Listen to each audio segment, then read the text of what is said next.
in ancient times. Remember, this is ancient to 2,500 years ago. People lived according to the seasons.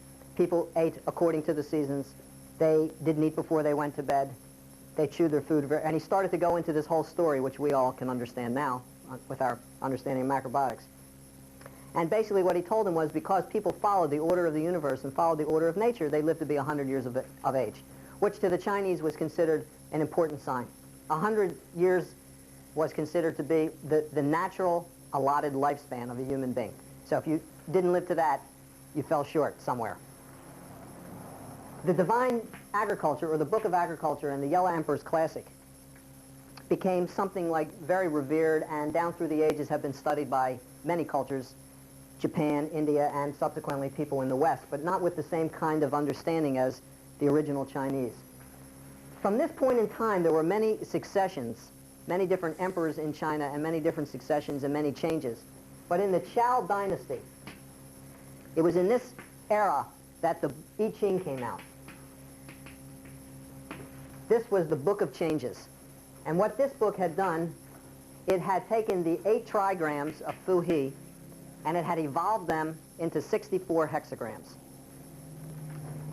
Why 64? What does 64 ring a bell?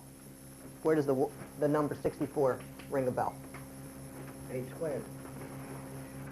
Yes. I won't argue with your math. Why this number? In other words, according to the Book of Changes, there are 64 changes, 64 stages in human growth, in nature, in society. All possibilities occur within these 64 stages. Where did they come up with the number 64? Why not 62, 81? Why 64? We've studied that there is 3.2 billion years of biological evolution that we have evolved on this planet. Also, we have 32 vertebrae, 32 teeth. This 3.2 billion years is being demonstrated by 64 stages. That from the beginning of biological life on this planet to present day, this is trying to illustrate that. That means that some people use this book to, what we would call, to tell fortunes, to understand the future, if they could understand it, if they could read it correctly. Of course, that was all up to interpretation. Like many people today are looking at the I Ching to figure out whether they should go into business or not. Or should I go out with her? Or, you know, will I win the lottery? I'm going to roll the I Ching. That way they're using it, which is not the way that it was meant to be used. So this, of course, is much more, not more complicated, but more in-depth version of this simple understanding. So from this simplicity, we went to a more complicated and more sophisticated understanding. But actually, if we really understand things well, we can understand it in its simplicity.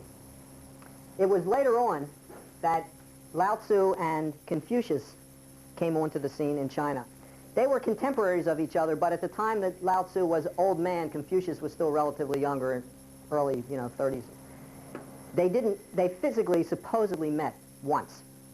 One of the problems is that the disciples of Lao Tzu and the disciples of Confucius argued and fought a lot because of their different philosophies. The Confucius disciples thought that the followers of Lao Tzu were wild and crazy guys, and they had no morals, no ethics.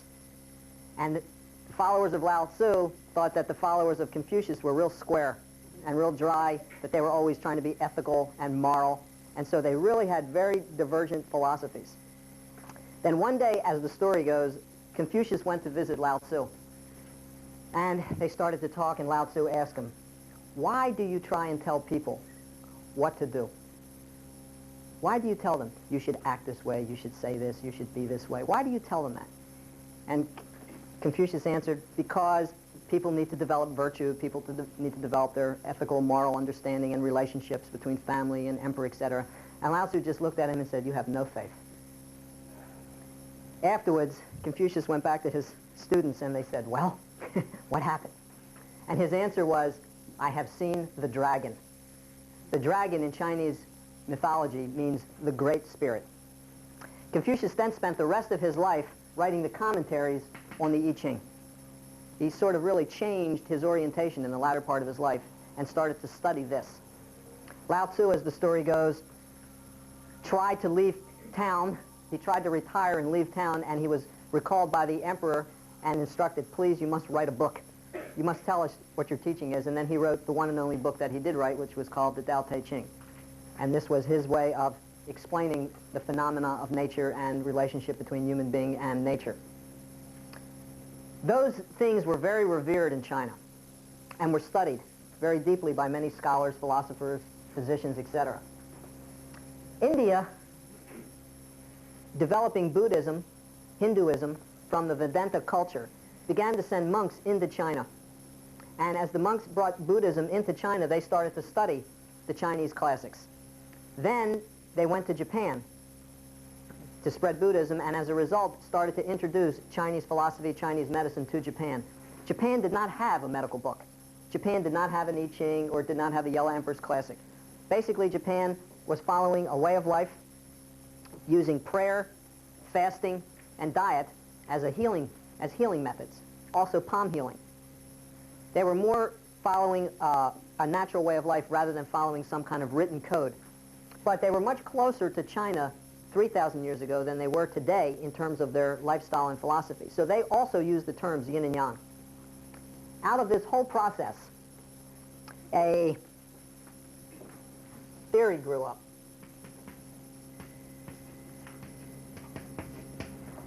Yin Yang Go Kyo. This was the 5 transformations or 5 stages or 5 progressing appearances of nature.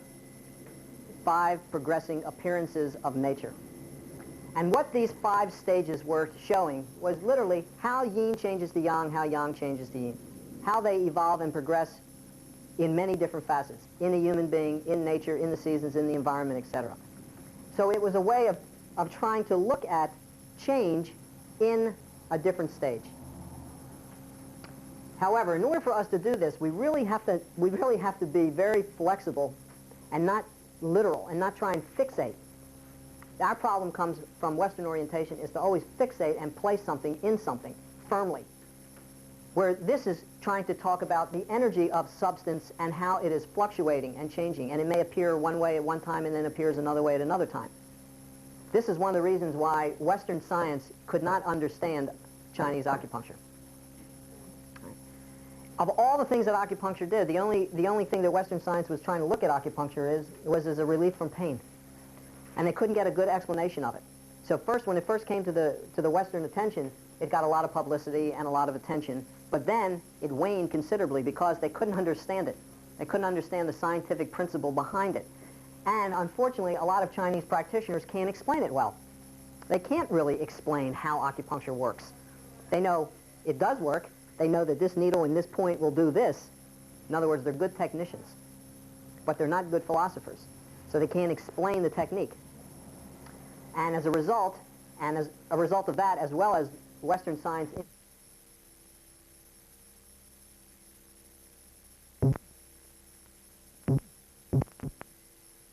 and the yin and yang,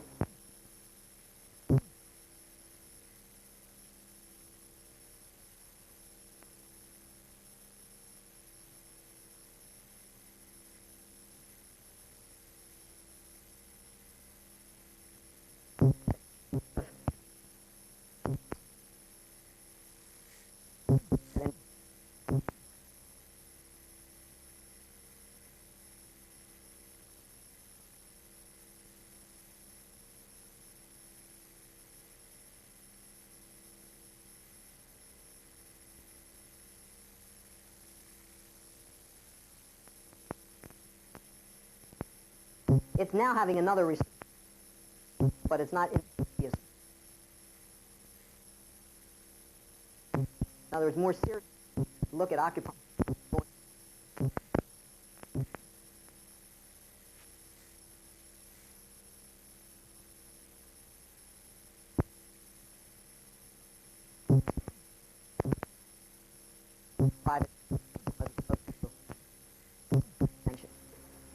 In any case, let's take a look at these stages, and let's see how we can relate to them, and understand them in nature. This becomes really fascinating when we start to talk about, and this is what we're going to cover. Today we're going to cover food, diet, and the physical effects. Next week we'll cover psychological, emotional, spiritual effects, and then relationships.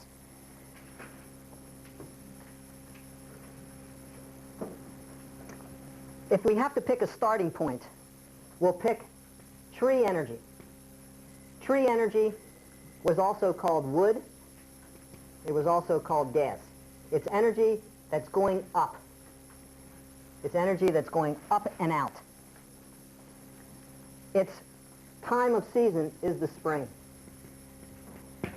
Its time of day is the morning.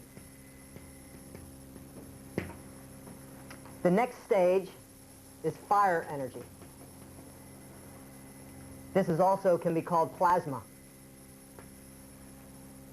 Its time of day is noon. Its season is summer. So this tree energy changes into fire energy, which you can depict with this kind of sign. This is energy that's scattered, dispersed, going out. Then this energy starts to change, and it becomes what we call soil energy, or earth energy. Its time of day is late afternoon. Its season is late summer.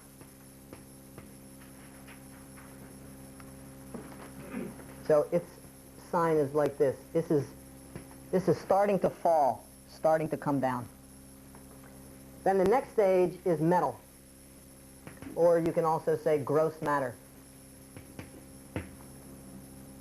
This is evening time, and this is fall. And you can look at it this way. Energy is coming tightly together. Then the next stage we can call water.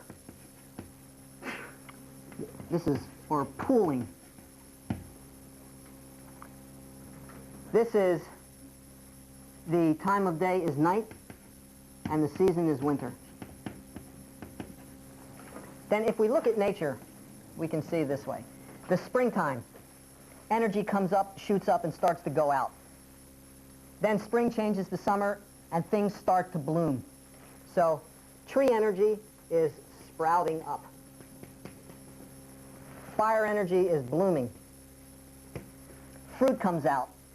Then late summer, fruit falls. Starts to become more materialistic. When you burn something, plasma goes up, ashes fall down. The ash becomes the soil. This falls and starts to decompose. Then into the fall season where it becomes hard, dense matter. Then into the water season where it lies dormant. Now, during this winter season, seed is in the ground. And if this seed becomes very young, in other words, dry, cold, the seed becomes very tight, very compact energy, very young, then what happens when the spring comes and water and sunlight hits it? Right. It expands, and it'll expand rapidly and start to really grow fast. So the quality of seed will eventually produce the quality of fruit. The quality of fruit of anything is determined by the kind of seed it is. This includes human beings. Mother is seed. Mother is carrying seed. Every day she's feeding it Coca-Cola, potato chips, right, ice cream. Then what kind of seed is there? Huh? Yeah, very yin seed. Very seedy. Every day she's feeding it meat, cheese, chicken. Very young. Then what happens when it starts to bloom? No, it does. We're all here. Somewhere we bloom. But how do we bloom? Yeah, if this seed here is very young, then what does it want when it comes out? Attracted to yin food. If this is very yin, it's attracted to yang food. But the quality that's in here will determine the quality that it'll want once it comes out. Same thing with nature. Whether it's grain or fruits or vegetables, if the quality of seed is very strong, then when it comes here, it takes in strong yin, which is water and sunlight, and starts to grow. Then the yang quality, the yin quality, makes a very strong, dynamic vegetable, fruit, or grain, or whatever the food is. Then you eat that. Then when you eat that kind of fruit, that kind of vegetable, that kind of seed, then that energy in there makes you very strong. But suppose the seed is artificially induced or artificially fed.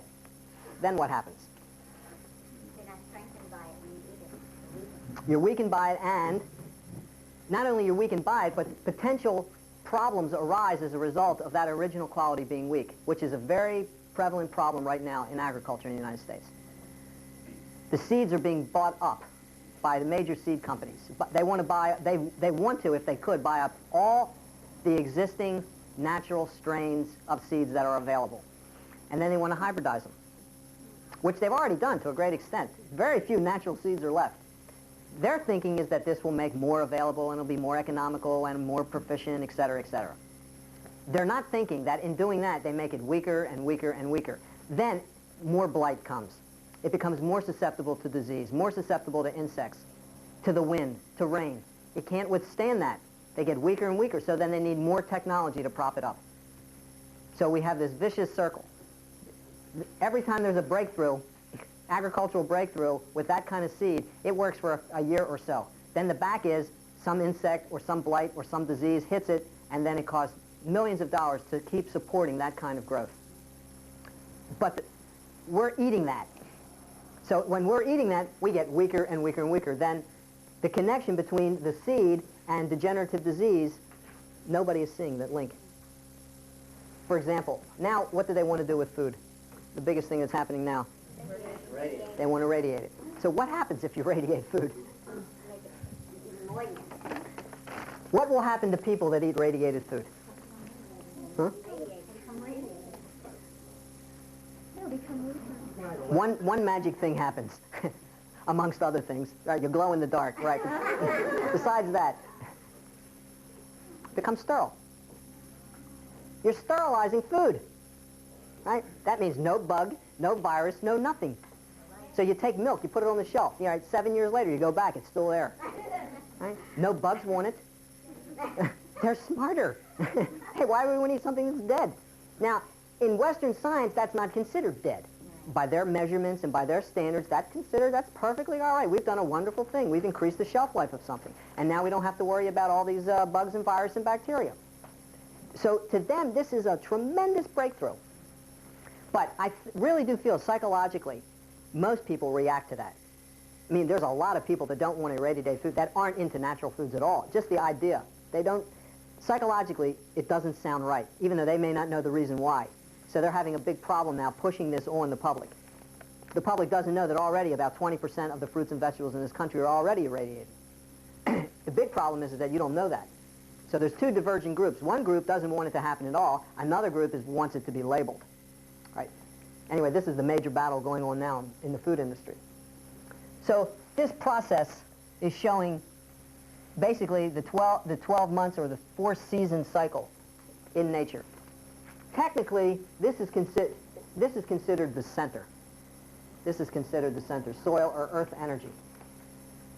Then, what happens when we start to take a look at different qualities within the human being and different types of foods? When we eat certain foods, they're representing different types of energies. If you eat that food, that energy becomes you. That becomes your nature. This link right here can explain a lot about the reason why people are the way they are. Because of what they're eating, the type of energy that food conveys, then gives them a certain personality and a certain type of expression. And that's really all we are. We're a transformation of what we take in. We've taken in more than food also. We've taken in other things, vibration, etc.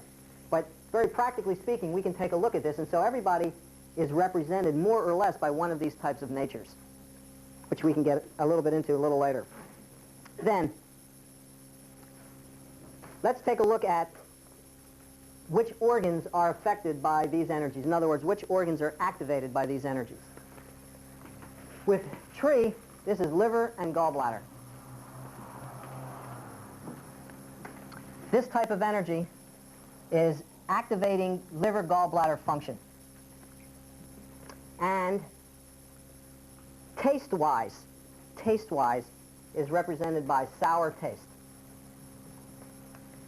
Color represented by gray. We'll come back to this in a minute. Fire is showing heart, small intestine, bitter taste, and the color red. Soil is showing spleen, pancreas, and stomach, sweet taste, and the color yellow. Metal is showing lung and large intestine, spicy taste, and the color pale or white. Water is showing kidney and bladder, the color black, and salty taste. Then, when we have liver problems, one way liver problems show up is that the person looks gray. Gray in the eyes, gray pallor. This is showing a malfunction of the liver. Heart problems. Person becomes red. Red face, red nose, etc. Capillaries expand. Spleen, pancreas problems. Person becomes yellow, like yellow jaundice. Metal problems. Lung, large intestine, person becomes pale. This is showing either anemic condition or stuck, poor circulation. And kidney problems, black shows up. How would we see these, for example? Like, where would the black show up? Under the eyes is one place. Circles, dark black circles under the eyes. Yellow color. Skin. On the skin, this can show up anywhere. In the white of the eye, the skin, hands, feet, many places this can show up. Pale color also. Facial complexion, fingernails, lips. Then, those colors are indicative of a malfunction.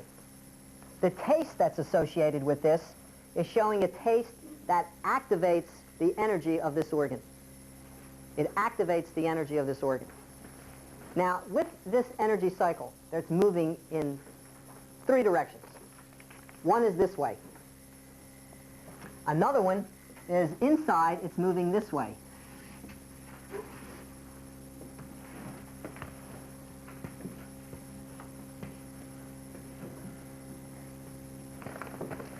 Tree energy is suppressing soil energy.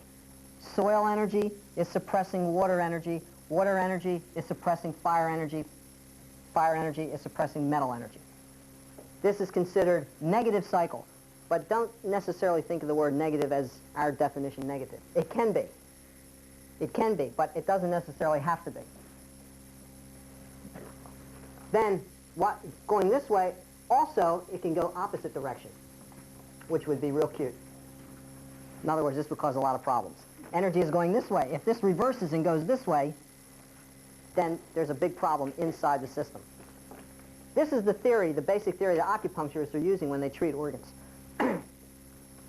If this energy is real active here, if liver and gallbladder energy is real heightened, that means somewhere else, some other system or organ has to be depressed. If there's an excess somewhere, there has to be a deficiency somewhere else. So what they would do is they would decrease the energy here and increase the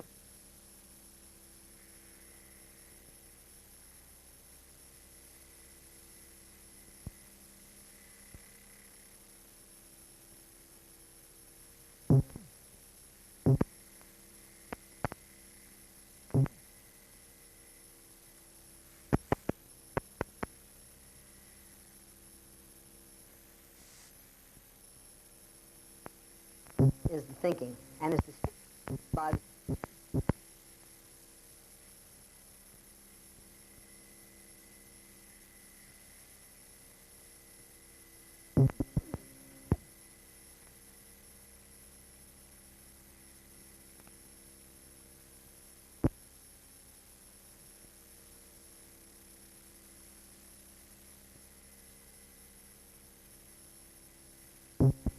So this relationship is complementary antagonistic by position and also by what they're handling and dealing. Many, like spleen, pancreas, stomach, very close. Liver, gallbladder, very close. Kidney, bladder are very close in structure, not in structure, but in position. Also in function. There's a very distinct correlation between kidney, bladder function. But lung and large intestine, why that one? Far apart. What's the relationship there? The lung takes in and the large intestine passes out. Okay. Large intestine is handling what kind of food? Solids. And eventually giving out waste. Lung is handling gas. This is complementary antagonistic. Actually, lung, large intestine is one system. Respiratory and digestive system is like top and bottom. Right? But they're handling a different form of food or a different form of energy. So this relationship is there. What this means is that any problem with the large intestine, some problem is with the lungs. Any problem with the gallbladder, some problem with the liver. Any problem with the heart, some problem with the small intestine. And you can even take one step further.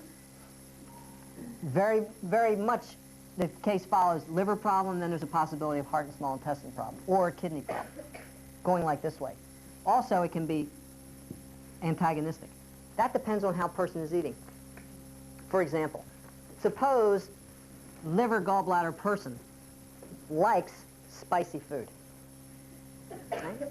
Let's take very common things. This person here likes spicy foods. Then what happens? They eat it all the time. And that also suppresses the work. So liver, gallbladder problem arises from overeating spicy food. But if eating spicy food here, this does not necessarily become sick quickly because it's able to handle it. If it eats sweet foods, it's able to handle it.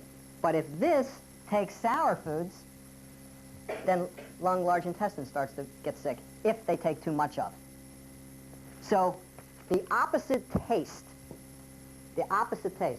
from water would be bitter food, sweets. Bitter foods and sweet foods makes the kidney, bladder weak. Heart. Salty foods, spicy foods makes the heart and small intestine weak. The opposite foods, which are always two, from here it's sweets and spice. From here it's salt and spice. From here it's salt and sour. From here it's sour and bitter. Those opposite tastes, then you think about what taste do you like? How many, regardless of what quality, how many people here like bitter food? Now keep it down. What's an example of bitter food? Maybe you don't know. Sharp radish. Dandelion is bitter. Yeah. Bitter. Kale. No, not bitter. Not so much. What else? Burdock is sweet. Mescalero, chicory. Chicory is bitter. What else? Some very common thing people eat a lot of. No, daikon is spicy. Coffee. Right? Coffee is bitter taste. Right? Bitter taste. Therefore, people drink a lot of coffee. The excess of that affects the liver. But what does coffee really affect? Kidneys. Right? Kidney, bladder. I mean, you take coffee, you got to go to the bathroom. Right? And your adrenal glands, which is directly acted on by the caffeine. So coffee drinkers inevitably get weak kidney, bladder, and adrenal glands become exhausted. Also, it affects intestines and lungs. Then, how many people here like sweet taste? Among sweet taste, right, two distinct types. Complex polysaccharides, like grains, vegetables, beans, and refined, or simple, like fruits, honey, maple syrup, etc. If you take complex carbohydrates, not so much a problem, unless you eat, just overeat. But if you take refined sweets, then what's affected? People that take plenty of sugar. First off, pancreas becomes a problem. Insulin, anti-insulin, that becomes a problem. And opposite, liver problems, kidney problems, and too much sugar. How many people like spicy taste? Amongst macrobiotic foods, which are represented by spicy taste? Scallion, ginger, daikon. Then those things we use in the diet appropriately. Okay? But if it's other types of spices, like curries, oregano, those kinds of aromatic stimulants, then heart becomes weak. Liver becomes weak. This is inflaming it, expanding it. How many people like salty taste? A lot of people like salty taste. Then even if you take good quality salty taste, kidney becomes tight, or arteries become tight, intestines become tight. So many problems arise there. How many people like sour taste? Pickles, sauerkraut. Then if poor quality sauerkraut and whatnot, then it makes this a problem. But too much sour food then makes this a problem. If this energy becomes high, then this energy becomes suppressed. So you can start to see, even within the diet you're eating now, even within a good diet, if you start to like a particular taste and eat that taste all the time, you have potential trouble. We should not eat by taste alone. Taste alone creates a big problem. Then you have to really figure that out. Like sometimes people start to crave things. Now, they didn't necessarily want salty food, but then they start to crave salty food. There's a reason for that. We have to take a look at why all of a sudden somebody wants to have salty taste or sour taste or spicy taste. Have anybody experienced that after macrobiotics? A certain taste that before they didn't necessarily want, they started to like? What did you think was the cause? Hmm? I guess too much of the opposite. Right? How many people liked or wanted, after macrobiotics, a more salty taste? Anybody really crave spicy taste after macrobiotics? It's all right, you could be the only one, don't worry. It may mean something good. This principle is also there. Suppose, for example, kidneys are weak. Right? Kidneys are weak, a little sluggish. Then you may start to crave a taste that's actually what's necessary to make that energy come up. So you may I want salt.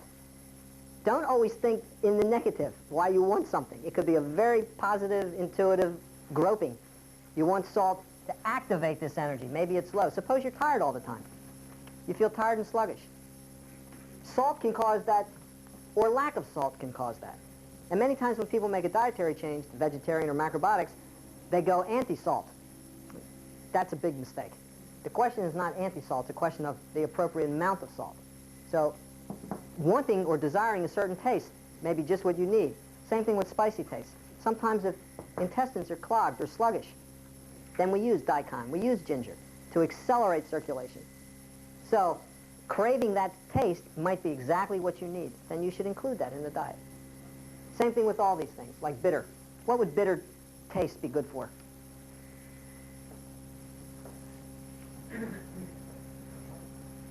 What kind of condition? A weak, expanded condition. And bitter taste makes contracted. Bitter taste, of course, is more extreme. We have, what's the middle taste? What's the most yang taste? Anybody else? Shall we go for, How many people think salt's the most yang taste? Come on now. How many people think bitter's the most yang taste? How many people think spice is the most yang taste? Bitter. What happens when you take bitter food?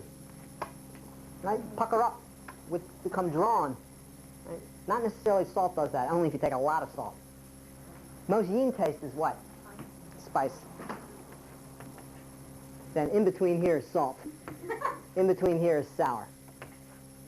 Then this barometer from yang to yin. This means that this becomes the central taste for everybody.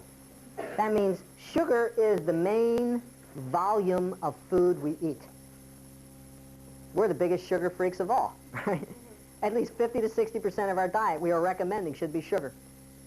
However, the form should be polysaccharide. If it's refined, we're in big trouble. Polysaccharide. So that taste is central taste. Then we use salt in cooking. We use sour in cooking, like sauerkraut, pickles. That's a smaller proportion. And even more smaller in proportion is spice and bitter. But if you make bitter taste the predominant taste all the time, then definitely become imbalanced. So if we use this barometer, you can really enjoy the whole spectrum. But it's a question of how often and the quantity that you use that will determine what the effect is. Like, it's very interesting when people go out to dinner. They go out to dinner, then they pick what they want, right? Then they go for some taste or some kind of dish that's certain taste is there. What they ought to think is, do I need this? Do I need this in the daily diet? Then they may not have such big desire to go out and get that. This is one of the reasons why we're encouraging people all the time to use the spectrum. Don't narrow the diet. Use these things, but learn how to use them appropriately. Then this movement becomes more balanced and more even.